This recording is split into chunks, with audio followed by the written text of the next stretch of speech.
అలాగే ఈ సినిమా కూడా కోర్స్ ఆ సినిమా ఇంకా కంప్లీట్ చేయలేదు. 80% కంప్లీట్ అయిపోయింది. ఏఎం రత్న గారు ప్రొడ్యూసర్ దానికి. ప్రేమంటే సులువు కాదురా అని చాలా మంచి సినిమా అది యాక్చువల్గా. 80% కంప్లీట్ అయిపోయింది. ఇంకొక 2 సాంగ్స్ ప్లస్ ఒక ఫైట్ ఏదో ఉంటే అది ఆగిపోయింది సినిమా.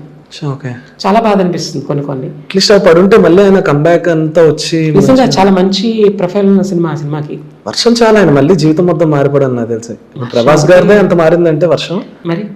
ప్లస్ అలాగే వచ్చి అంటే తను బాధపడేవాడు 80% ఎందుకంటే ఆ సినిమా గురించి నాకు కూడా ఎలా తెలిసిందంటే మొన్న రీసెంట్గా అదే చెప్పాను కదా, పవన్ కళ్యాణ్ గారితో జనసేన సినిమా అదే జనసేన పార్టీ చేశాను అన్నాను కదా. ఆ మీటింగ్ అయినప్పుడు అక్కడ జ్యోతికృష్ణ గారు ఉన్నారు.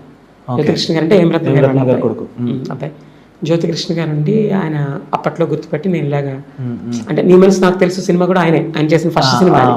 అప్పటికి ఆయన ఎంత 19 ఏళ్ళు 20 ఏళ్ళు ఫస్ట్ డైరెక్ట్ చేసిన డెబ్యూ సినిమా అనమాట. దానికి రెహమాన్ సార్ మ్యూజిక్.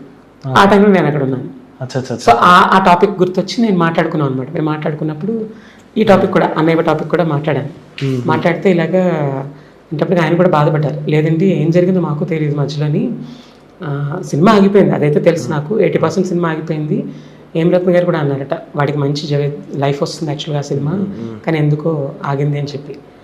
1.5 year తర్వాత 2 years తర్వాత మళ్ళీ ఈ అబ్బాయి అంటే జ్యోతి గారు ట్రై చేసేట ఆ సినిమా కంప్లీట్ చేద్దామని చెప్పి. కంప్లీట్ చేద్దామని చెప్పి ఉదయకిరణ్ అని కూడా అడిగితే ఎందుకో తెలీదు అది సినిమా ఆగిపోయింది అంతే. తను మళ్ళీ చేయలేదట. అంటే ఎందుకు ఆగిందో తెలీదు, చేయలేదు.